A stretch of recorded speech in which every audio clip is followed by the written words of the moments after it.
maybe try to hide. Yeah, yeah, that's right. Exactly right. It's about the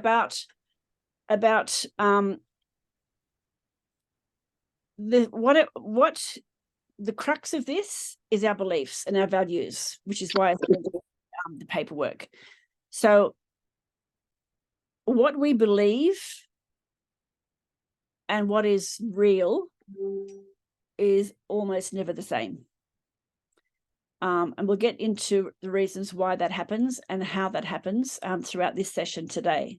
So it's really interesting and important that we take the opportunity to understand more about beliefs. But if we want to create some change around our life, or we want to re-record, so reframe how we feel about certain events that happen to us in our life, we need to take action. When we take action, we are free to be who we choose to be. Taking action is key. Not easy, but it is key. So just so that we're aware, so where we've been so far, in the first 4 weeks, we covered the Enneagram, charismatics, the controllers, the harmonizers, and the intuitors. Then in August, we covered the 6 core human needs and relationships. Today, we're covering clearing shadows and blind spots. In October, next month, we're going to be covering personal power and living with your passion and purpose. And then, of course, we have the retreat at Wombrel in November. So that's where we have been so far and where we're going. So again, I want to congratulate you for being here, because you're showing by being here that you are committed to being the best version of you. There are so many more positive resources coming your way over this next few months. It's amazing, and I just want you to be able to enjoy being here, enjoy the learning, enjoy the new skill set you're going to have, because it's not only just for you, it's also for the people who are close to you in your life. It's important that we understand that. So last month we talked about the ideal relationship. In the ideal relationship, we need to be lovers. We need to be a mother, father, or parenting. If we don't have children, that parenting can be of a pet, or it can be of, a house renovation, or it can be travel. Well, it doesn't matter, but it's something you're doing together outside of anything else. And we need to be best friends. So I discussed that with you all last month, and I'm going to continue with that today before we get into clearing shadows. We also covered some of the questions that are important for us to ask ourselves. So, what is your relationship? How does your relationship impact what's happening in your life? And the quality of your relationship dictates your health, your wealth, and your overall well-being. You want to be sharing your dreams and visions with that one that's closest to you, excuse me, whilst aligning your goals, but at the same time staying true to you. Don't get caught up with doing things that the other person wants. It has to be both of you. How do you share and care for others? Are you taking care of you? Are you staying true to who you are and your needs? What do you need, without getting lost in the other person? How do you keep the passion alive and communicate your own needs effectively? How do you get what you want when you want it? Some really great questions. So also in the last few weeks, we have talked about the 6 core human needs. I sent you the questionnaire. I only have one back so far, but I believe that we are going to be getting more of those, which will be great for you. Doesn't matter to me, but in order for you to get the best possible value out of this spring retreat, I recommend that you continue on with that questionnaire about the values and the 6 core needs, and also the questionnaire about relationships. It's up to you. Whatever you want to do is fine. So if you haven't already done it, I suggest you do. It will be a great thing for you to do that. I'm so sorry, I keep coughing. So what have you done with them? It's really important. Like everything that I offer you, it's optional. So all 4 of you are here, which is great. I've got one more to come, I think. So who else have I got here whilst we're here?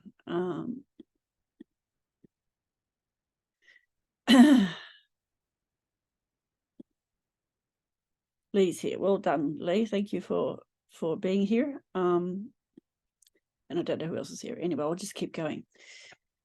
So like everything I offer you, it's optional. Completing this questionnaires is you acknowledging that you're building a new pathway. A new pathway moving forward to a full release at the retreat and beyond.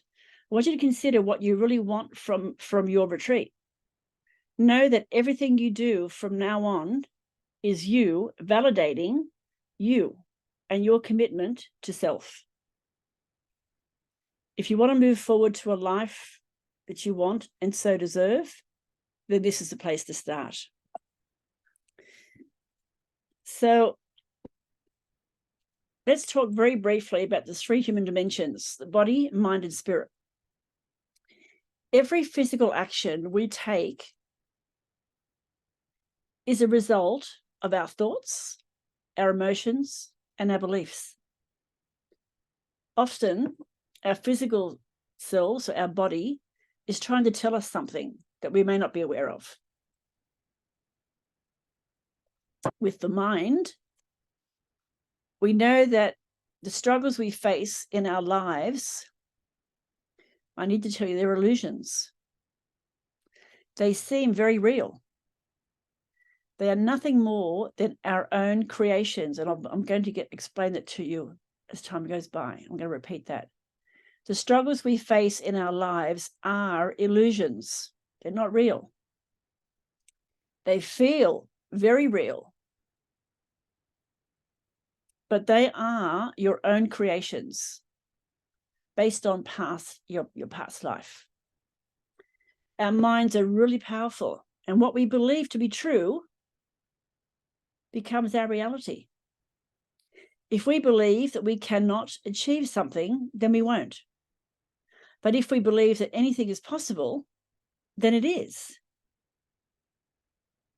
For spirit, when it comes to answering life's big questions, many of us look to the outside world for the answers. I want you to consider the most important answer lies within you. When you can connect with self, trust your intuition, feel the connection within, the impossible suddenly becomes possible.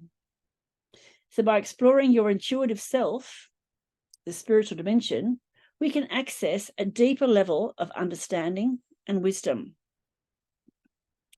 We also talked last month, about masculine and feminine energy. You can recall that now. What it's talking about, it's not about man and woman or male and female. It's about understanding and working with the energy, masculine energy and feminine energy, no matter what sex you are. So with the masculine energy, we have 3 areas here we're going to discuss briefly: the warrior, the lover, and the provider. So what's the warrior archetype? How does one become the warrior? Before he can be crowned king, he has to have proven himself as a warrior. A warrior fights, not necessarily with his hands, but he has a clear idea of his boundaries. He stands up for self, he protects others, and he follows through on what he's promised. He has a definite power about him. So it's like, don't mess with me. So if the man in your relationship has never had the opportunity to show his warrior, then he's likely to still have that boy energy, too soft. So he needs to develop a warrior archetype. How? Through activities, maybe martial arts or sports on the battlefield. Perhaps that's exactly where he needs to be on the battlefield to develop his warrior type. The lover, he's very much being the Casanova. If he's being what he needs to be for you, he's the Casanova, he's the romantic. And getting that excitement going in the bedroom. More on that coming up. He's a provider. He's able to go out, bring home the bacon. Be good with finances. He can be trusted to hold down a job. This is really important. That certainty you need to be there. With a feminine archetype, the peacemaker, she's able to maintain a balance in her home, be intuitive, a good networker, knowing what it takes to make other people happy in the home. The feminine energy, the lover, she's femme fatale. She's a seductress. She's sensual. She's a sex goddess. Develop this in the feminine archetype. Maybe you can start by reading 50 Shades of Grey or something along those lines. The nurturer then, the parent, the caregiver, the mother. Be that healer and guide children and family. You can also recall last month we shared insights on our personal needs. So for a woman to feel loved, she must be understood. So your man needs to tell you, I really want to understand you, or wow, I get that, or whatever the language is between you. For men to be loved, they must be appreciated. So ladies, what your man really needs to hear is, I really appreciate you doing that. Thank you. I really appreciate that. So the lover archetypes govern all types of relationships. All types of relationships. Friendships to spiritual. But the most familiar is the romantic lover. And there's only one person you want to be looking at. And that's your lover. Just something you might find interesting here. If your partner is doing well in business, he's successful in bringing home the money, there's not a lot happening in your sex life, not a lot of sexual energy going on, don't assume that he's not having sex. This is important. If there is still a lot of charismatic energy coming from your partner, if there is... Okay, I found this... Oh, go away, Siri. If he's still got a lot of charismatic energy coming from your partner, then keeping themselves very attractive and he's very sensual, and you're not having sexual relations with him, then you can see a change in him. You want to take more care. Understand that they may be getting themselves ready for attraction elsewhere. So if that energy is not happening with you, this is a big warning sign. Listen to what the universe is telling you. Listen to what your partner is saying, even if you're not verbally, because once that partner has moved down the track of significantly, there is not much hope of return. That works with both of you. There are 3 components that make a very passionate and fulfilling relationship. So the first is romance. And this is the job of the alpha male. Romance is his job. The moment she has to do it all the romancing, it's the beginning of the end. I'm not saying you can't romance him at times, but, you know, instinctually, it's the male's job. He needs to chase her. He needs to woo her. It's not the job of the female. He must be the knight in shining armor, the white knight.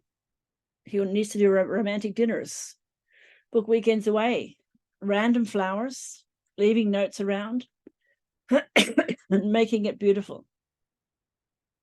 Intimacy, holding hands, kissing passionately, making out, trail her body with kisses, and sucking the parts she adores most. It's really important that this is done affectionately, much of it in front of the kids or friends. It makes her feel the significant other. It makes the children feel certain. It makes them feel loved. It makes them feel a part of a loving environment. And when all these things are happening at the highest level, then comes sexual energy. Intercourse. Make it really exciting. Lots of variety. Educate each other in this area. What do you want, and what do you want to do for the other? If you have a very boring sex life, then you need to brush up on your language. Look at those the 5 love languages that we talked about before.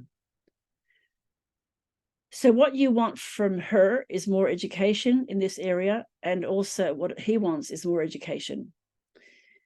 And we can all do that. You want to be able to download the sex goddess, the seductress, and even the whore. Many men like a whore in the bedroom. If that works for you, great. If not, tell him.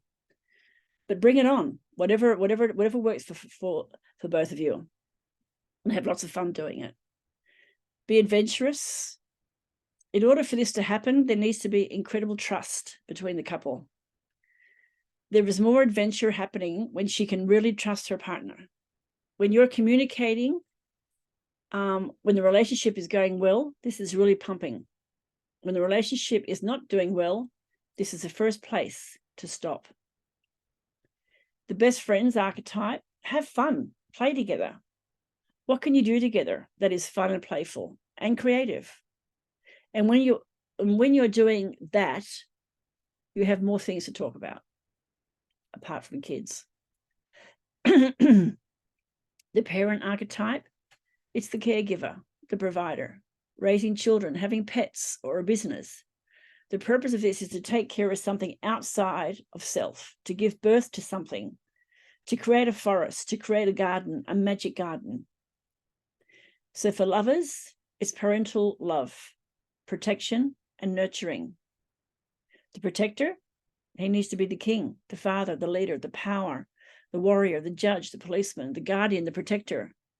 The nurturer, she needs to be the queen, the mother, the healer, the teacher, the guide, the mentor, the peacemaker, the creator. Altogether, this is where you have true love together.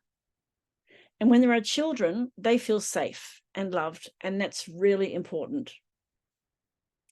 So looking at the components of all of this, is this happening in your life or not?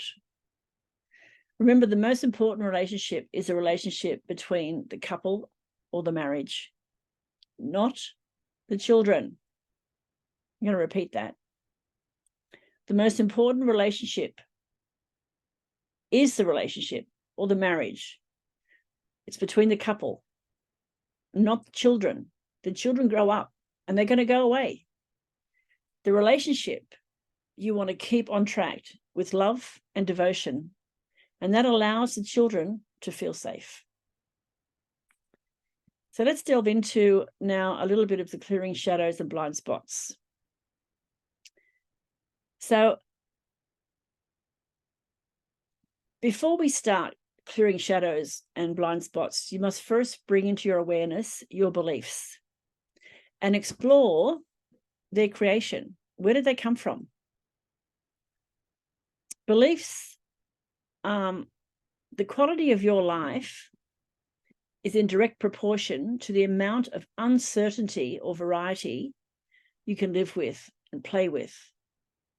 We do emotions. that we are most rewarded for. We're not addicted to drugs.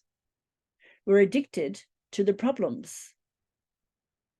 So we can say, I'm not responsible. It's a problem.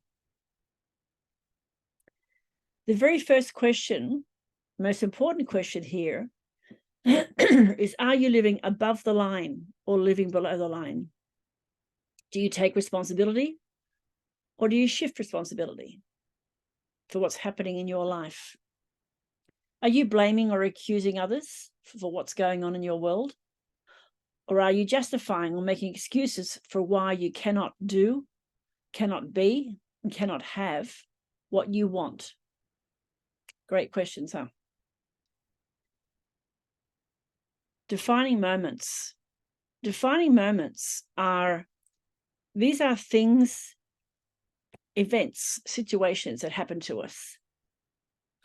Everyone has experienced defining moments in their lives. Moments that shape who we are and the choices we make. These moments can be fabulous, moments that we want to treasure, and may have been a great source of joy throughout our life. Alternatively, these moments can be painful moments that we have tried very hard to forget, escape from, or to minimize. We develop beliefs to support our initial interpretation of the event, and then build a lifetime searching for evidence to confirm that belief. Our reality is made up of what we believe. I'm going to repeat that. Our reality is made up of what we believe, what we perceive, what we experience during life, what we see, what we hear, and what we feel. Our minds will hunt out proof of whatever it is we want to believe. A great place to start answering these questions is by looking at your beliefs and the defining moments in your life. It's not the defining moments that matter. It's not what happened to you. It's your interpretation of the situation that shape your future and who you are today. It's what you tell yourself in that defining moment. You create an interpretation of the event or the situation based on your experience and your beliefs. I want to tell you a story by way of illustration, so you can gain some crystal clear understanding of what this means. I had a client who identified as a child a defining moment in her life. Trying to keep this simple so you can understand. A time when her parents locked her up in her room for the night and would not rescue her when she cried. Now, regardless of whatever judgment may come for you or what belief you give this moment, it is different for all of us. On that evening, with her parents locking her away in her room, this was a defining moment for her, because in that moment, she told herself, I am alone. I'm not lovable. Now, there's no question she could have told herself something different.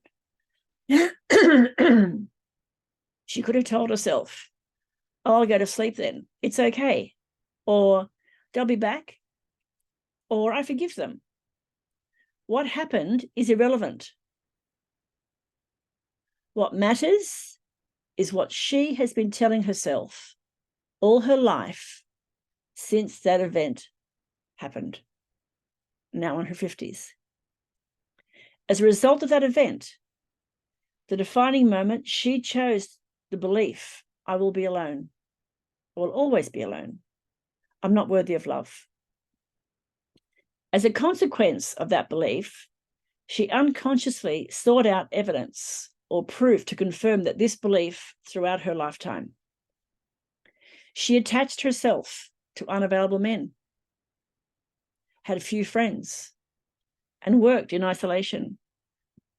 Because her belief was, people will let me down. It's not the defining moment that matters. That moment is past. It is our interpretation of that situation, of the defining moment, that shapes our future and who we are today. We tell ourselves something about what that defining moment means. We give ourselves an interpretation of the event based on our experience of beliefs. The power of your beliefs is phenomenal. Our minds seek out evidence of whatever seed we plant within it. Most of us have had 5 to 8 or more defining moments in our life. When we are young, we don't have the awareness to tell ourselves, this person makes poor choices, and it's not about me. I won't allow their choice to affect me. When we are young and our parents or siblings or partners or friends do something that hurts, all we know is that hurts. The people who are central to our lives as children and young adults have a huge influence on what we believe about ourselves and what we will communicate to ourselves and ultimately our children if we don't become aware of it and create change around it. So the first key to creating change or transformation is to have self-awareness, which is what we're doing right now.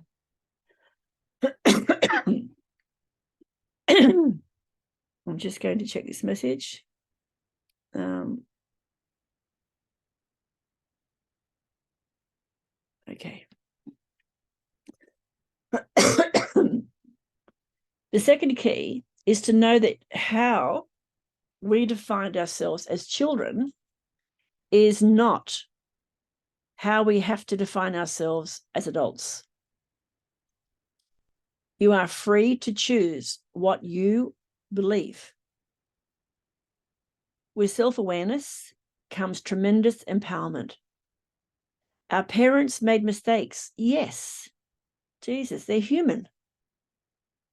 And now you have a choice about how long you will pay for their mistakes. I want to talk about 3 universal fears.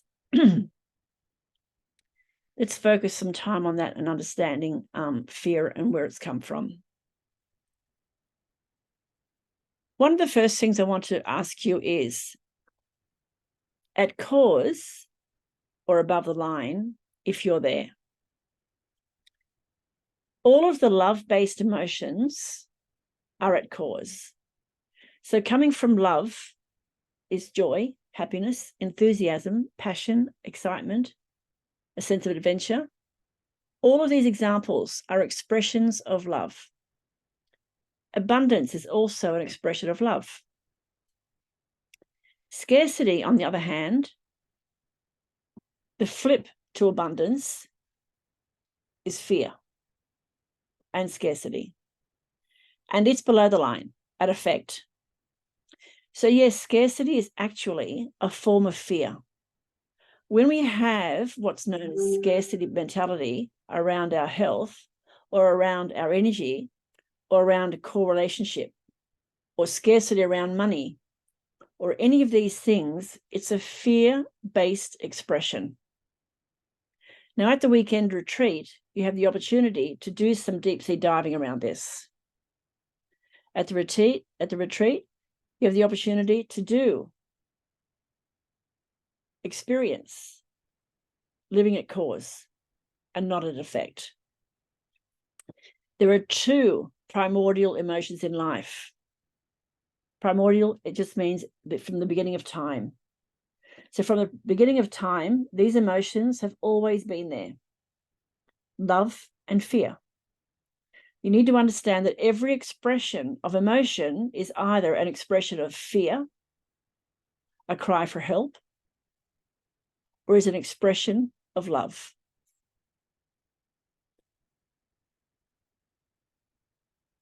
The first universal fear is I'm just not good enough. This is really interesting. When someone does anger or someone expresses frustration, it's a form of fear being expressed. And unconsciously, what that person is saying is, I'm screaming out for your help. I just don't know how to ask for it. So when someone is being angry with you or annoyed with you, or even if you're experiencing these emotions yourself, it's a cry for help of some kind. And it's fear-based. And it's all below the line at effect.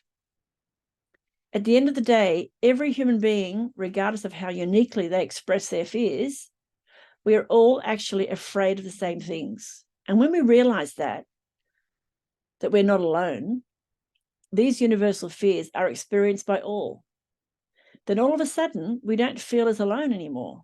We don't feel like we're a freak, or we don't feel like there's something wrong with us. And the really cool thing is, we can create a shift around this stuff in a heartbeat. So there are 3 universal fears, and these are fears that we all have at some level. So to clarify, the fear about not being good enough or being found out. The fear is not being good enough or being found out. And we all have this on some level, as I just said. And I don't know about you, but when I first discovered that this was a universal fear, a fear that everyone has an experience of, I really felt such a huge release and relief, because suddenly I actually felt that I could still experience that fear and of not being good enough and be totally functional, because I knew that everybody has some experience, some aspect of that fear. So the fear of not being good enough and fear of being found out are fears that a lot of people like to hide in secret. Let's go with an example for illustration. I've worked with real estate agents now in some way, shape, or form for over 20 years. I actually spent many years in the industry myself to learn from the inside. So you can imagine in those 20 years, I worked as a trainer in licensing and delivered ongoing professional training. And I worked alongside them as competitors for some of them. And in the most recent years, I've coached real estate principals and their staff in performance development. So I've kind of got a good idea about the people in the industry as a whole. One of the people that comes to mind is a young man called Chris Gilmore. I met him in 2010 for the first time. He was young, early 30s, and been working in real estate for 10 years. And this young agent has been and still is very successful and quite an expert at his craft. And one day at a conference, he came over to me and said to me, Evelyn, I'm amazed how nervous I still get, how scared I get on Saturday mornings when I have to deliver an auction. And remember, he had been doing this now for at least a decade. So what he said to me was this: Evelyn, it's really funny, but I still get really scared, really nervous when I'm preparing for my auction every time. So I asked him this question: how long have you had this fear of being found out? Well, he looked at me like I had 2 heads, like I was this magical creature that could read minds, a mystical mind reader. The expression on his face was gold, and he said, who are you to know that? That's been a secret I've been holding on to now for such a long time. He was clearly blown away by my comment. And it's because this universal fear that he was tapping into is a fear of not being good enough. And someone might find that out today at this auction. You know, that was his fear. And can I say, there's nothing magical about it. And yes, to a degree, we can all read minds if we understand how to read body language. Because when you know this stuff, when you understand there are 3 universal fears, it all makes so much sense. And we now know that everyone has an aspect of that. So if someone is actually experiencing this fear, this incredible nervousness, and each time they're going to do this thing, whatever it might be, this with this gavel on the buyers and the vendors, he felt that this just might be the day that he was going to be found out, or finally someone would call him on his fear of not being good enough. Now, I've said it before, we all have this in varying capacities. I certainly know that when I started my coaching business, you know, I had this going on big time. And the way I managed it was I just kept showing up. I kept doing the actions. I kept doing the things I needed to do. Everything I needed to do, I kept doing it. Yeah, when you think about all you must do, you can sometimes feel fear, overwhelm. But what I have found is the antidote to all these fears, the antidote to any expression of fear is action. And if this is the only thing you take away from this session, it's been worth it just for that. The antidote to all your fear is action. Remember that. And when a lot of people start to invest a lot of time in their fears, what happens is it magnifies and it grows. And that's because there is inaction. So when you go out and do the thing, whatever the thing is for you, when you go out and do the thing, the fear will disappear. It goes away. So the universal fear number 2 is not belonging. We are all unconsciously driven to belong to something, to belong to a tribe, to belong to a team, to belong to a family, to belong to a cause, to belong to something. We all have this. And it's an unconscious driver. You know the cliche, no man is an island? Forgive me for the patriarchal expression, but no man is an island. It's a cliche, and it's so true. No one can be alone. We all need to belong to something, whether it's physically to our family, physically in a tribe, whether it's physically to a cause. We need to belong to something. That's why we love joining up with like-minded people. You know, one of the comments I often hear in my trainings and coaching is that it's been a fantastic time spending 2, 3, or 4 days with people who are like-minded. What that person is really saying to me is that the fear of not belonging has been managed. It's been met. In other words, they're not suffering or experiencing the fear of not belonging because they feel they are belonging in that environment. And one of the best ways to self-manage, one of the most important ways to maintain your sense of awareness and personal power has to be through your managing and belonging to a cause or belonging to something. For example, for most of my training and coaching career in my business, I work from home. And of course, my husband is retired now. I have always worked mainly from home. My children were either at school or uni, and now they're both married and got their own families and cruising along very nicely. And it's so awesome to see. So that means I spend a lot of time at home alone, me and my Mac. Yes, I speak with people. I make calls. I coach people on the phone, or I coach people face to face. I hire venues and run public training sessions, and I run workshops too. But primarily, I spend a lot of time on my own. So even though I connect with people, I got to a point where I had stopped training myself, paused by my own personal development for a few years. And I remember there was this fear of not belonging. I was noticing it. It's like I didn't feel like I belonged to anything specifically. So being a lone wolf is great, but it's also hard.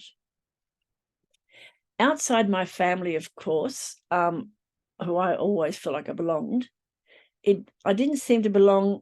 And even way back when I was a school kid, I mean, in my early days, I sometimes felt at that time, way back then, that I didn't belong in any particular tribe.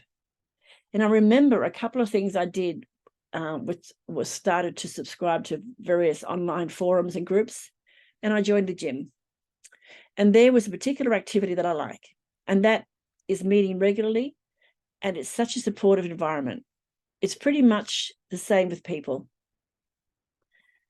And the fear of not belonging was managed by my going out to the gym or joining some meetings a few times a week.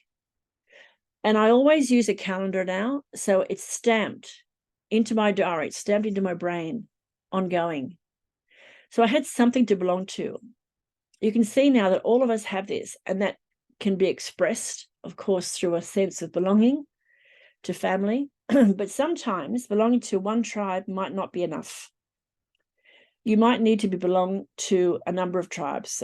So fear of not belonging is the second universal fear. The third universal fear is not being loved. And this is something that goes way back from our first 0 to 7 years of life. I've spoken briefly about the imprint period, the modeling period, and the socialization period. You can remember that now. 0 to 7 years, 7 to 15, and 15 to 23 years. You can recall these periods of time now. You see, way back in the first 0 to 7 years of life, especially before the age of 6, where there is no critical factor, there's no ego, these universal fears don't exist. We didn't actually have the fear of not being loved, the fear of not belonging, or the fear of not being enough. They weren't there. These specific fears were not there because we automatically belong. The fact that we breathe means that we belong. And I spoke about an extreme example during the war when Hitler tried to create the perfect blonde hair, blue-eyed, cold as ice individuals. He did that by stealing babies and locking them away for his research. Those babies were not held, not loved in the first 2 years, and mostly they did not survive because these universal fears take over. And essentially, they kill the child who's not experiencing any love. So if I can speak from the base of it and make a sweeping generalization that is all of us were loved. And clearly, if you're listening to this program and you're over the age of 7, you've been loved at some point. And you belonged to something, to some group, to some tribe, to your mother, to those who cared for you, as a parent should, or to your family, regardless of what family that is, your extended family, whatever that means for you, you were loved by somebody, somewhere. But what happens is, when the critical factor kicks in, when the ego comes to the forefront at the age of around 7, we start moving into that survival knowing. It's where the ego begins. It's where it's present. The ego is there to protect us and to keep us safe. From there, all the values and beliefs get formulated. And our map of the world in our head, our model of the world, begins to be constructed. And over the ensuing next 15 to 20 plus years, after that, we become a hunter and gatherer of evidence to construct our map and our model of the world. While all of this is happening unconsciously, that's where the 3 universal fears start to kick in. What we are deeply longing for, really, is to go back to those unconditional moments, those unconditional years where we were loved beyond any judgment, where we belonged without any doubt, where we were enough, no matter what the circumstances may have been. And that's really what we're longing for, unconsciously, all of us. So I trust that this conversation around the 3 universal fears is going to be valuable to you, and that it has also enabled you to realize that those secrets that you've been holding on to, perhaps, maybe within yourself, around something being wrong with you, or you've had this fear of being found out for some time, and you thought maybe it was just you, or if you had a fear unconsciously or of not belonging to something, that you don't fit into anything, anywhere, or if you have experienced any thoughts or feelings around not being loved, just know that you're not alone. There are over 6 billion other human beings that are feeling the same thing. In common society, these are secrets that people don't wish to express because they fear that if they express them to someone who doesn't understand these fears, they will be judged as being a bit of off-center or being a bit nuts or there's something wrong with them. In other words, by expressing the fears, what gets reinstated are the fear of something that is wrong with me. So now that you know that these fears are universal, that everyone has them at some point, your parents, your friends, your mentors, it doesn't matter who it is that you look up to in life. All of us have various aspects of this. So what it comes down to is how well we manage it.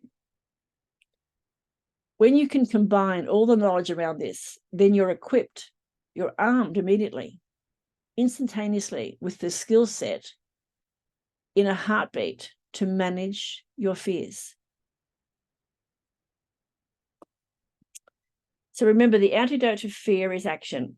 By going out and doing something, you will actually become something else. Repeat that. By going out and doing something, by taking action, you will actually become something else. If you don't do anything, you won't become.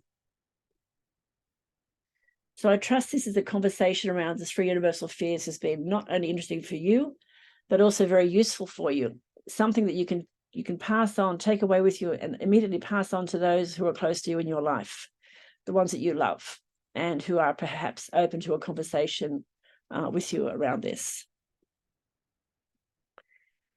So I'm going to dip a little deeper now into the imprint period. It's curious, isn't it, that how we as human beings form our life's values from such a young age, even as young as 0 to 7 years. How do we decide or conclude our values? What is it that has us decide what's more important in life, important to you or me, versus what's important to our siblings, parents, close friends, partners? The imprint period is where everything is accepted unconditionally.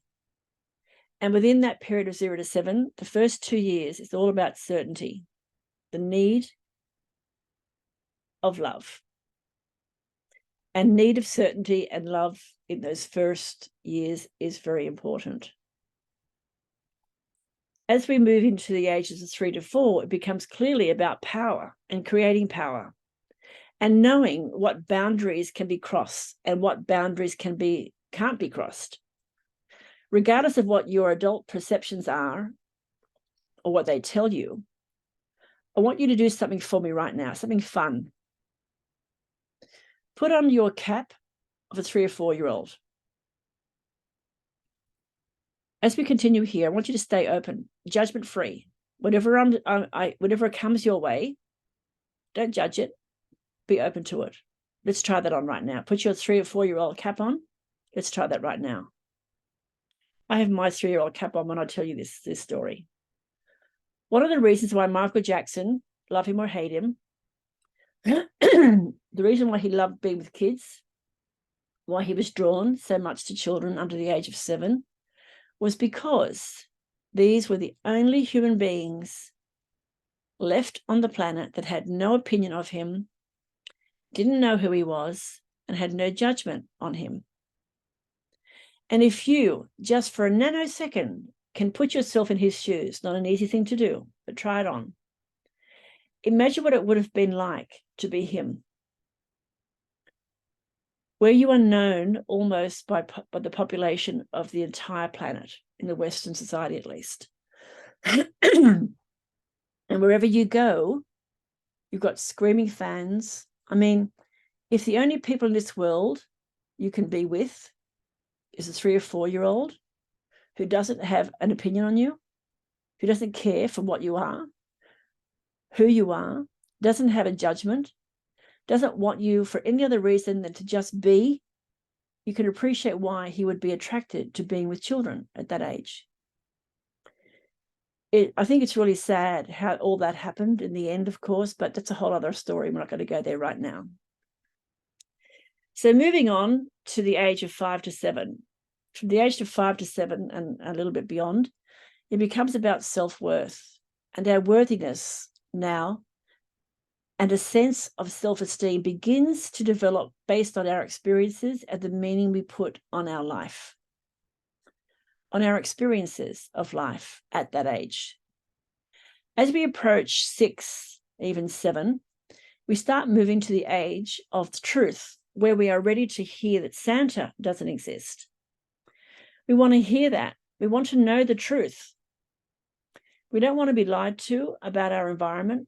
We are ready to learn about how the world works, how we were created. We're ready to hear about sex. We're ready to hear about most everything there is. So in other words, at the age of 7, you don't want to continue with myths and untruths. You want people to start talking straight, because a 7-year-old is ready for straight talk. By now, the ego has placed itself in parts of our lives that has no business being in. On the other hand, it's where it continues to hold us safe and protect us from things that are really holding us back. In other words, the ego these days is holding people back from embracing the unfamiliar and expanding our comfort zone and growing as a result, because it wants us to stay safe, and staying safe is sameness, and that's not healthy. So the modeling stage we spoke about, between 8 and 15 years, this is where we start modeling people in our environment. The rock stars, the movie, the actors, all the people that are in their world on the TV. We also spoke about modeling the imprint period. We spoke about modeling the modeling period. We moved on to the socialization period, which is around 15 to 23 years. This is where we become the hunter and the gatherer, excuse me, of evidence to support the conclusions that we've made about life. So in summary, the first 2 years of our life is driven by our need for certainty and our need for love. When you think about it, certainty is another way of saying needy, and it's also about love. We are absolutely 100% reliant upon our environment and relying upon the person who cares for us, our mother or father or our guardian. You know, we are totally reliant. Everything needs to be done for us. There's that word again, needy. Everything, all our needs, there is no choice. We need to have our nappy change. We need to be fed. We need to be put down to sleep. We need to be dressed. We need to be held and cuddled. So the first 2 years are all about need, certainty, and love, all of it.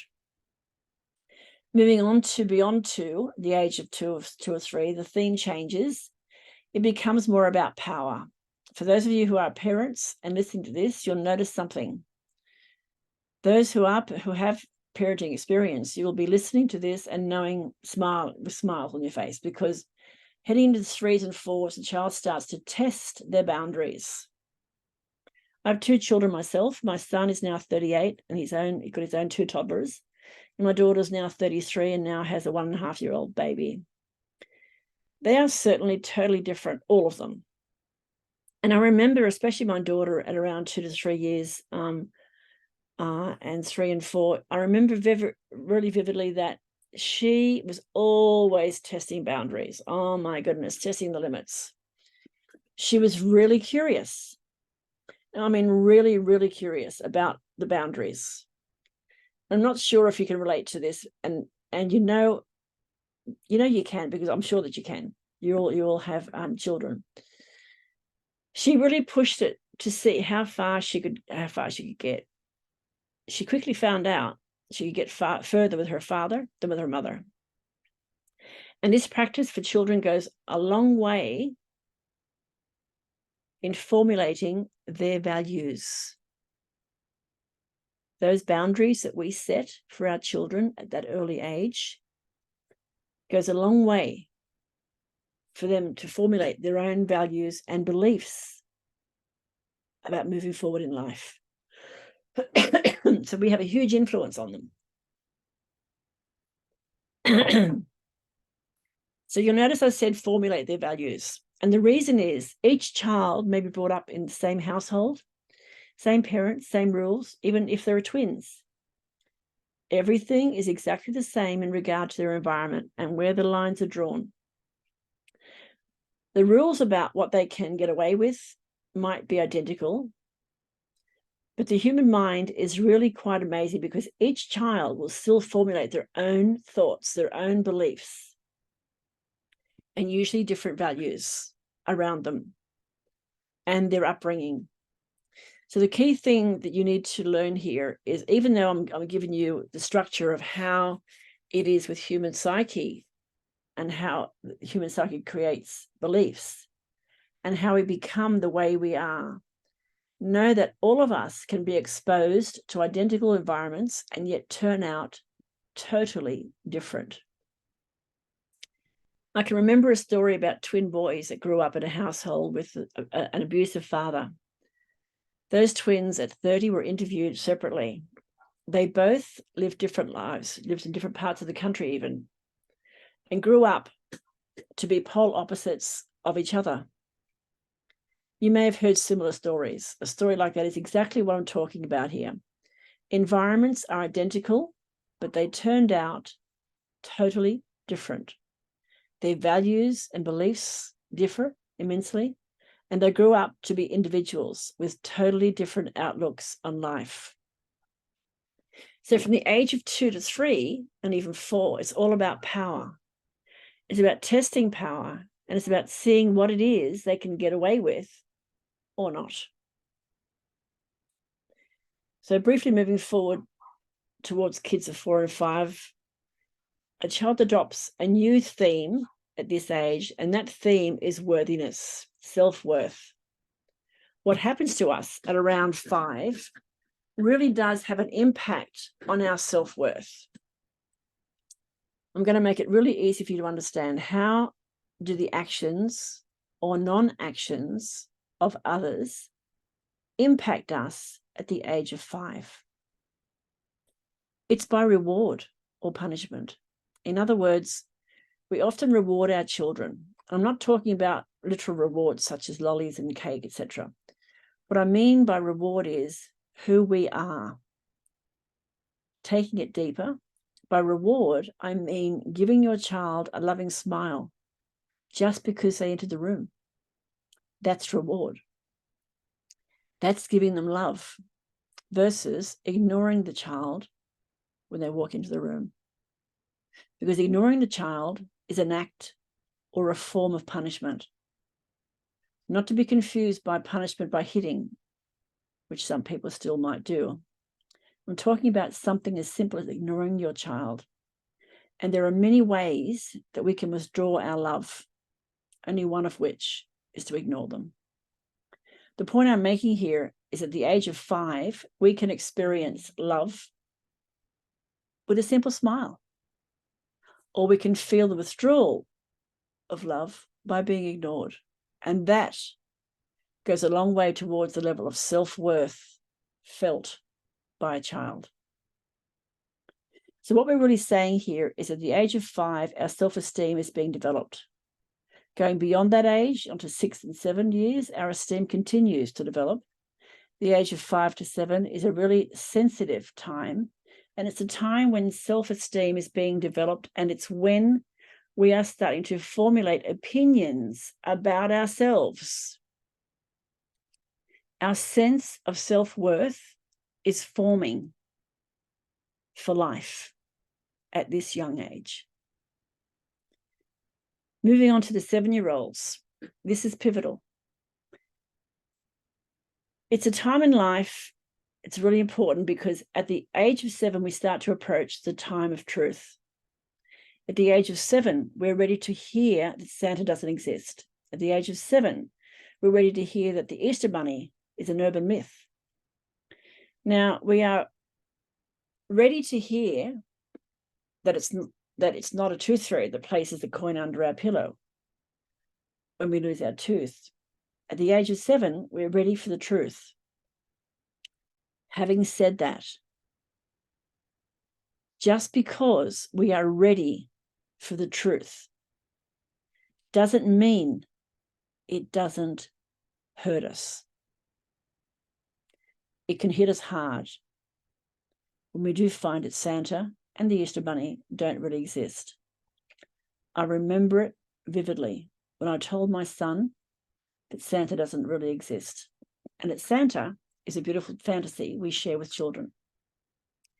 Even though I tried very hard to let him down easily, his response was, "Mum, does that mean that the Easter Bunny isn't true either?" His words. "And the Tooth Fairy?" I explained, "Yeah, that's right." And after my lengthy explanation about the beauty and importance of fantasy for children, he turned to me and he asked, "Mum, that means you lied to me. You and Dad lied to me all this time," and he began to cry. Wow. Now, being a parent, you get how this is heartbreaking. It was for me. As a mum, and what made it even more difficult was I had to explain the lying, as he put it, is not really lying when it comes to Santa. And I explained in as much detail as I thought a kid could understand why it's not lying. Excuse me. Because he reminded me that I've told him over and over, again and again, he should never lie to me. So that was tough. So revealing the truth to someone about Santa and the Easter Bunny and the Tooth Fairy was heart-wrenching for everyone. And it was really an intense experience for him. He felt betrayed. He even got angry with me for lying. He was crying tears of hurt and anger that we had been lying to him all this time. So although he was ready to hear the truth, it can still hurt. Also, at the age of 7, we're entering the world of survival. We are born to survive. A 7-year-old in the extreme, a child at 7 can survive without their parents. 7 is a very pivotal age, although at the age of 7, it is critical. The critical faculties kick in, which is the ego. And as we go from the imprint period to the modeling period and into the socialization period, the age of 7 to 15 and beyond, we start to notice that there is an ego that starts to be present, which is also known as a critical faculty. Ego, if we talk about that for a moment, what is this thing called ego? What does it mean? And what doesn't it mean? In our early teenage years, the child is moving into the stage of survival where they can fend for themselves within reason. It's through ego that we learn the rules of survival.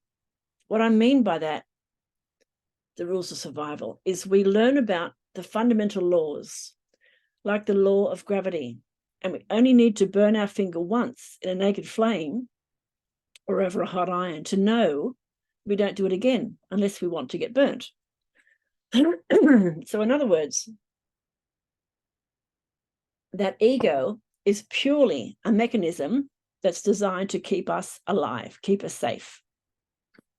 Way back in the day of the Neanderthal, we were living a much simpler life. Life was about just finding the next feed and protecting the nest. In those days, we would run from the saber-toothed tiger or be eaten. That's fight or flight. So back in those days, ego was extremely useful. It's equally extremely useful today, but there are different. It's different in, we have different kind of distinctions. Back then, the ego needs were totally fulfilled because its purpose was complete.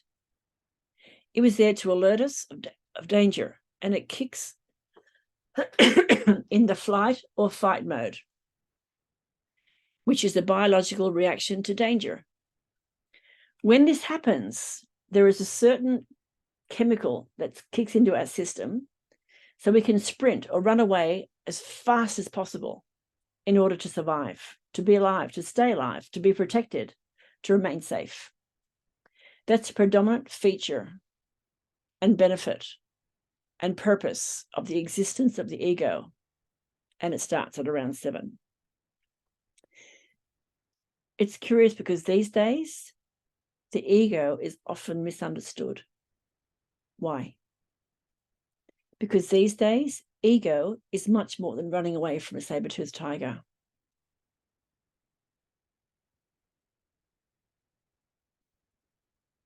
In psychology, there is something called ego state therapy. And it refers to the ego as those little voices that exist within us. Let's keep it simple and call it your mini-me. So this mini-me, the voices inside your head, they say things like, you'll be found out, or you can't do that, or you're not good enough, or who's going to love you, or who do you think you are? So these voices exist within us. And in the ego state therapy, they actually say that in a fully functioning individual, there are up to about 15 different personalities that exist within all of us. In other words, 15 different voices. So now you know you're not going crazy. There are voices in our heads all the time. It's good to know, right? Anyhow, these different voices within us, they form different archetypes of different images, of different purposes. The predominant purpose unites all of these voices is survival. In actual fact, fight or flight responses is still used a lot in the Western society, at least. But what we're actually doing is when we're running away from psychological constructs. In other words, we are threatened by fears of a different kind, not based on any evidence or fact or truth. Let me give you an example. I have a cousin, Liz. She lives on the northern beaches. And Liz tells me that every time she has to cross the Sydney Harbour Bridge, she goes into a panic attack. Every time. So she stopped driving across the bridge. She can take a bus, so it's okay, but she can't drive across the bridge. So she's too scared in case she has an accident. She's too frightened. So she has a panic attack every time she crosses a bridge in a car. Now, it's not because of any real threat. It's not because of any real fictitious animal. And in saying that, we must respect and understand that people who have panic attacks have a real fear. That's why they're calling it panic attack. But it is a psychological construct. It is something that is in their head, something they have designed and created unconsciously, based on their past experience in life. In fact, anything that's based on fear comes from our ego, because the ego doesn't like change. The ego doesn't like progress. The ego doesn't like growth. The ego is anti-growth. It wants everything to stay the same. And ego is heavily linked in most people to their identity. How we see ourselves is linked to our ego. And anytime our identity is threatened, what I mean by threatened is, I'm not talking about life or death situation. What I'm talking about is how we've always seen the world, or we've discovered a whole range of new belief systems, or we've discovered a whole new way of thinking, or a whole new way to be, a whole new way to live, or a whole new way to access our own power. That's our identity being threatened. I hope that makes sense. Often there is a reaction to that. And what that means is, when there is a reaction, it's like a hot button is being pushed. That's your ego. Excuse me. It's your ego saying, stop. I don't need to know this, because we've been doing fine until now. For what purpose would I need to learn this new, unfamiliar stuff when we're doing okay? Thank you very much. The easiest way to be clear when your ego is in control versus when it's not in control is anytime you are reacting to something in life, reacting in fear, reacting in frustration. Any of these emotions are negative. So frustration, anger, depression, formulating in acts of procrastination or self-sabotage. All of these kind of things, they're all linked to the ego. To know that it's not coming from ego is when you are coming from a place of compassion, empathy, love, joy, peace, satisfaction. All of these heartfelt feelings and heartfelt experiences come from a place of love. And that place of love is non-ego. Anything that is anti-love or non-love, fear-based, is ego. And that's the fastest and easiest way that I know for you to recognize your ego is speaking. We'll talk more about that as we go through the retreat. But to survive, the ego needs to be born. And that happens when we're around 7.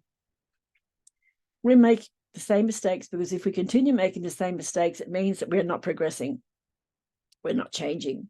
We're not embracing the unknown. And by doing that, we get to stay in a comfort zone. And of course, if you stay in your comfort zone, you can't grow, you can't expand. It continues to shrink to a point where you reach what's known as a crisis point, a life crisis, or what's commonly known as the midlife crisis. What does a midlife crisis mean to you? Let's look at it. What could it be? It could be if someone has not learned to sustainably and continually expand their comfort zone. It's someone who is investing a lot of energy, time, and money in remaining in their comfort zone. At one point, you are going to experience a crisis, because your comfort zone is going to be so tight, so small, so minuscule, that you're going to feel really uncomfortable. And for the first time in a long time, you'll be experiencing pain, where formerly there was no pain. So it's fascinating, isn't it? So the modeling period from 8 to 15 years, this is where we begin to model the popular girl at school. We learn to grow in knowledge. We see others and decide if we want to be like them or not. We start modeling our environment. It's where we begin to learn how to survive in the world. Yes, we get to model the most popular person in school and the other stuff, but we are also modeling different people in our world to learn how to be and how to learn how to fit in. So we're modeling how to speak, how not to speak. We're modeling how to treat people. We're modeling how it is that we are who we are, how to walk down the street, how to take up a sport. What's fascinating about this is where we're doing this naturally, especially between the ages of 8 to 15, we forget to do this as adults. And one of the huge lessons in NLP, neuro-linguistic programming, teaches us is that if you are noticing something is getting the results that you want, and look, it doesn't matter what phase of life we're talking about here, whether we're talking at the age of 20, 30, 40, 50, 60, whatever it might be. If you're noticing that someone in your sphere of influence or in your realm of expertise who is experiencing the results that you are not, you can utilize modeling to actually model the way they think, model the way they focus, model what they focus on, model aspects of their energy, perhaps even model how they even walk at times to get the results that you want to achieve, to get the results that you want to achieve. That we do through modeling. All right, we're getting toward the end now. It's a little bit over time, guys. I hope you're okay with that. So I'm going to skip through some of this other stuff that I've got here now, as we're running out of time. Well,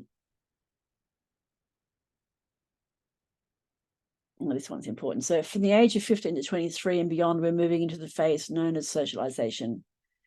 This is effectively where we become the hunter and gatherer of evidence to support our opinions, our beliefs, and our conclusions that we've come to about life at this stage. In other words, let's say for some reason we have formulated a belief around love. Maybe it's that we might have come up with a belief that we are lovable. As a result of that, we become a hunter and gatherer of evidence to support the conclusion that we are lovable. On the flip side, you might have another person who has come to the conclusion through the experiences of life that at the age of 21, that we are unlovable. And that person's come up with the belief that they are not lovable. They become a hunter and gatherer of evidence in their adult life to support the proof, the evidence they are not lovable.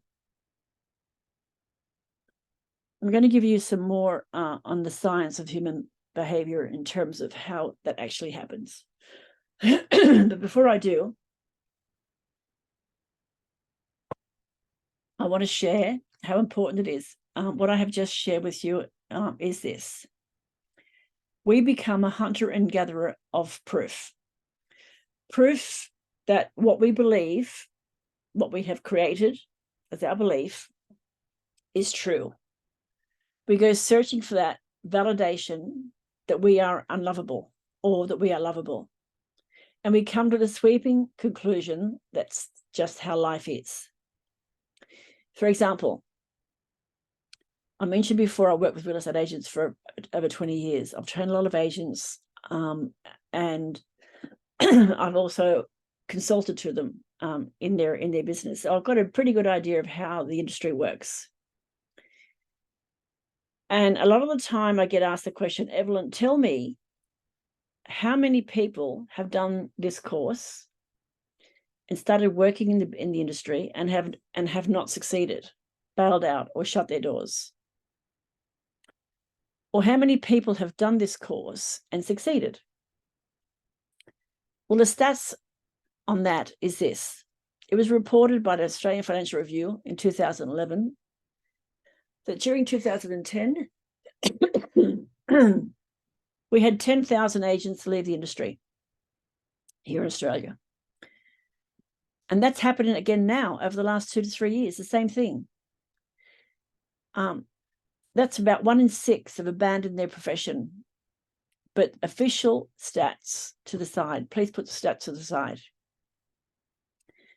The answer is, no matter what industry, no matter what profession you are in, the answer is the same. And here it is. If you want evidence of people who have done well, who have succeeded, then you're going to find it. If you're looking for evidence of people who have not succeeded, have not done well, then you're going to find it. So I mentioned earlier that in July 2011 and 12, I convened some real estate conferences. And shared the stage with many, many amazing people.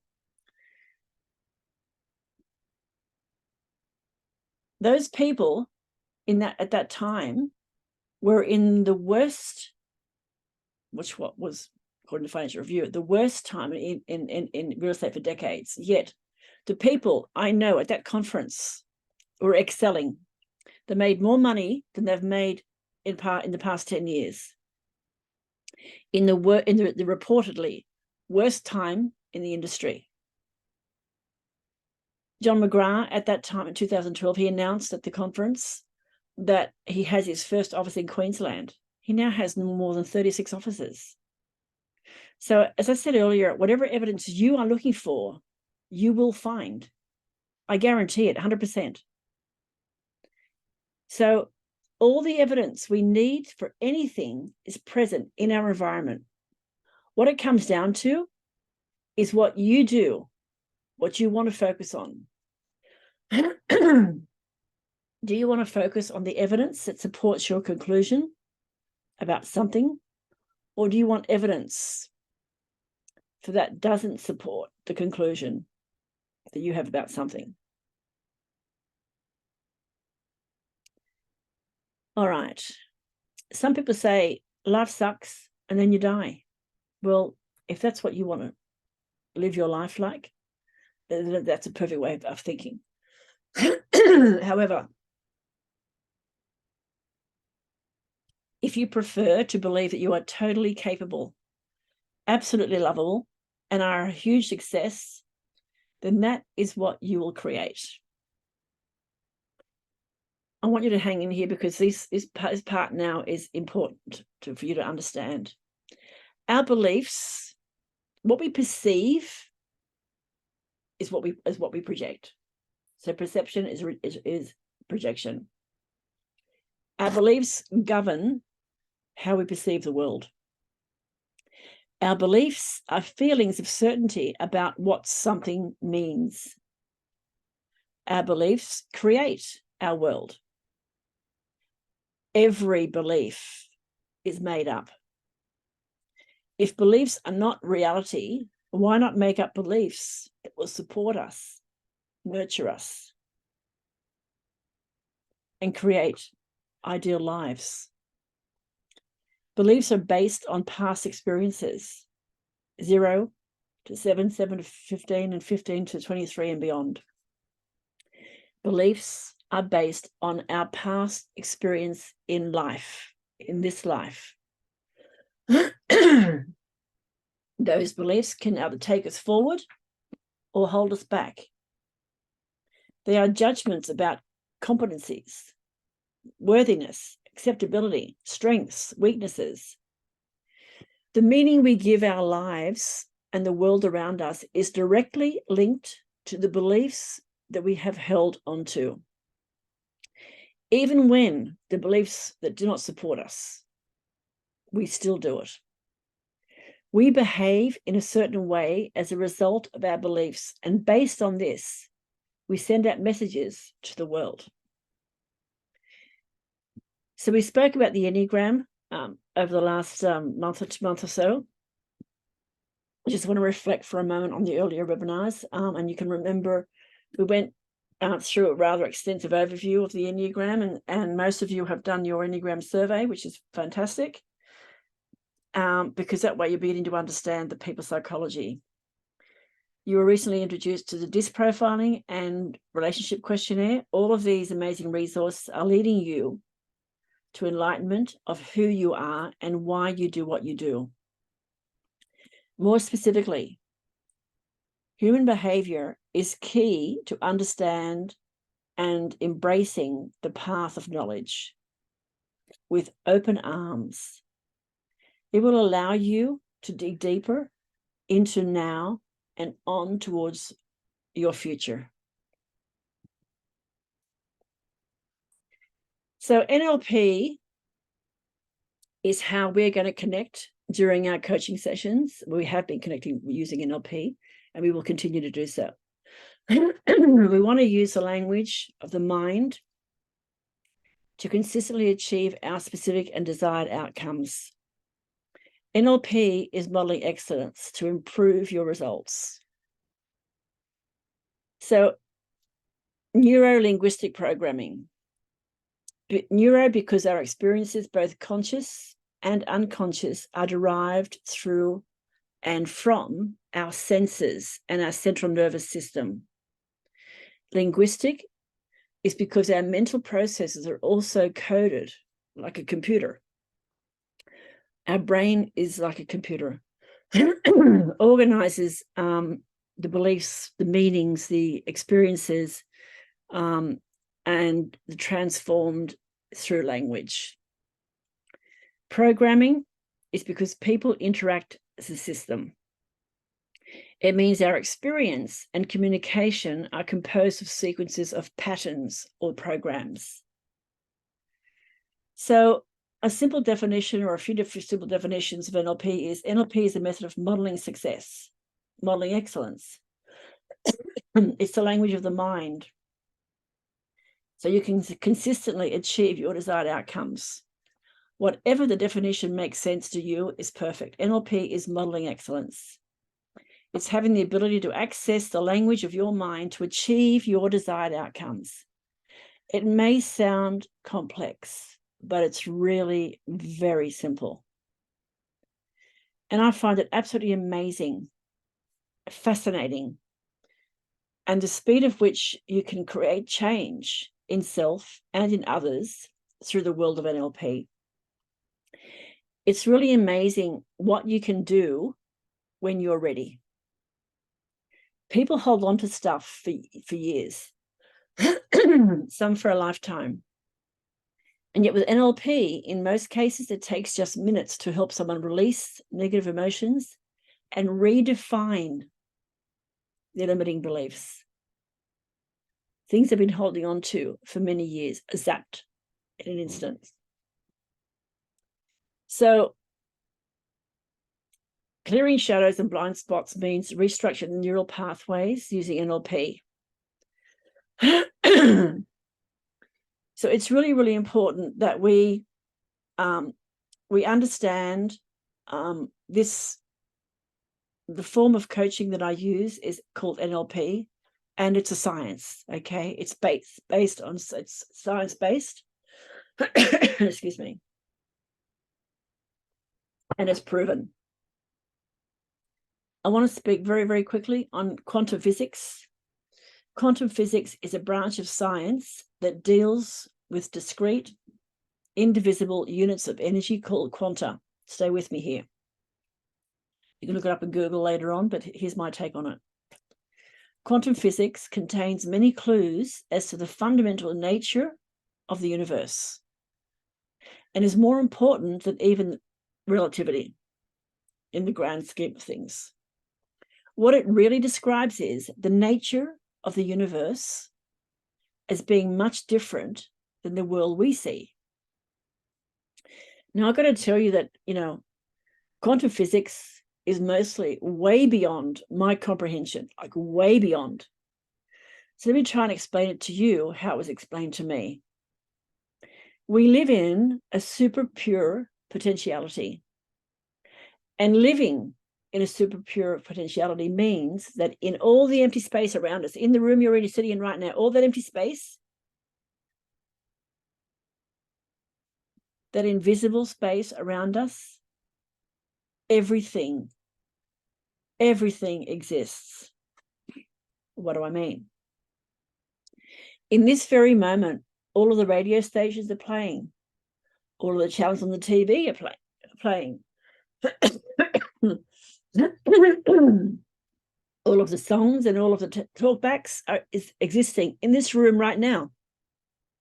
All the thoughts and conversations going around the world is existing in this room right now. All we have to do is plug into it, turn the dial and plug into it. We're just not plugged in right now because we're tuned into our own physical level of conscious awareness, if that makes some sense. So I often listen to podcasts when I'm driving long distances, and one of the things that stayed with me was a recording by Deepak Chopra. And he was saying that we as human beings are either the choosers of thoughts or the interpreters of thoughts. We don't actually create the thoughts. Interesting. I'll say it again. We are either choosers of thoughts or interpreters of thoughts. We don't actually create the thought. So what he was saying was we're not even the creators of our thoughts. Interesting. What he was saying was it's actually our soul that is the creator of thoughts. And when I refer to our soul, I refer to the unconscious mind. It's the same thing. The unconscious mind is the creator of thoughts. But we, in our conscious awareness, we choose what thoughts to have, or we are interpreting thoughts. That's all we're doing. In this diagram on the screen right now, this is to show you that the unconscious mind is the big purple part down the bottom and the conscious mind is the top. Dr. Peter Schneider at the Sydney University some years ago, he did a test on how we learn. We used to learn 10% that was thought. Now that's changed. In our conscious mind, consciously, we only learn 10% of what we need to learn. 4% of what we learn is now in our conscious mind, not 10%, 4%.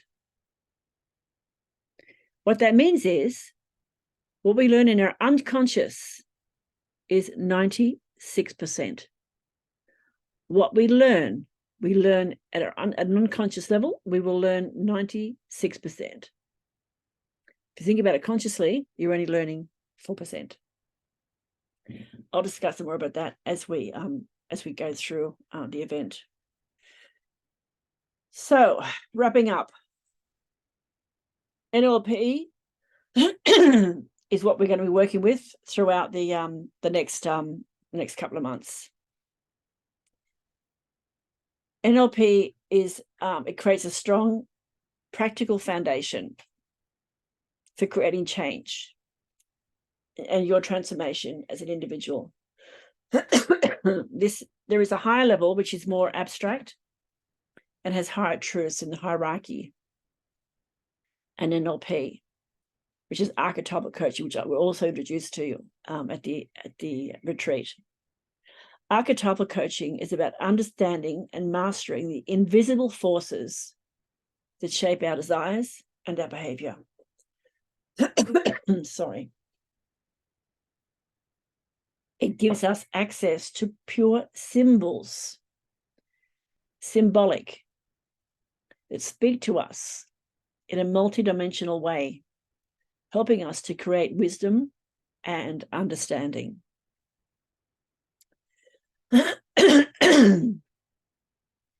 Understanding this relationship by its very nature takes us to places and gives us access to wisdom and understanding not available using NLP on its own. So understanding archetypes is the alchemy of life. It helps us lead self and others. So I'll talk more about this slide here when I see you again. I want to leave you with with above and below the line. So above and below the line, how do you choose to respond to things? Are you at cause? Do you maintain your power? Do you control or influence yourself? Or do you give it away to others? Do you allow other people to influence you and control you? Do you take responsibility for your life? Or do you shift responsibility? Really important. I need you to think about this, because this is leading. We're getting into the deep diving now. I want you to start thinking about these things. If you don't understand it right now, you will. Okay, you will. Trust me on that. Do you take responsibility for self, or do you shift responsibility? Are you solutions focused, or are you focusing on blaming other people, making accusations, denying, justifying, making excuses? Where do you sit? Above the line or below the line? Are you future focused, or are you past focused? Where should you be? Where do you want to be? Where do you want to be to create the best possible transformation possible? Above the line. Above the line, you're self-determining and you're not a victim. So when we're talking about your story, I don't do story very much in our training. I don't like story. I think story keeps you in prison, in prison of the past. I want you to be more of a pioneer than a prisoner. And I don't know about you, but I love and really enjoying this journey of self-awareness and personal power with you. I'm enjoying immensely sharing with you these principles, these codes, and the ways of being that I trust that will not only be useful to you, but again, you can replicate it, this knowledge, and pass it on to those who are special in your life. So remember, everything you want is on the other side of fear. Everything you want is on the other side of fear. So that's it. That's it for tonight. I've gone way over. I do apologize. I hope you're all still there. Let's just have a little look and see where we're at. Yeah, you're all still there. So thank you for being here. I'm going to stop the recording now. So I'm going to stop recording.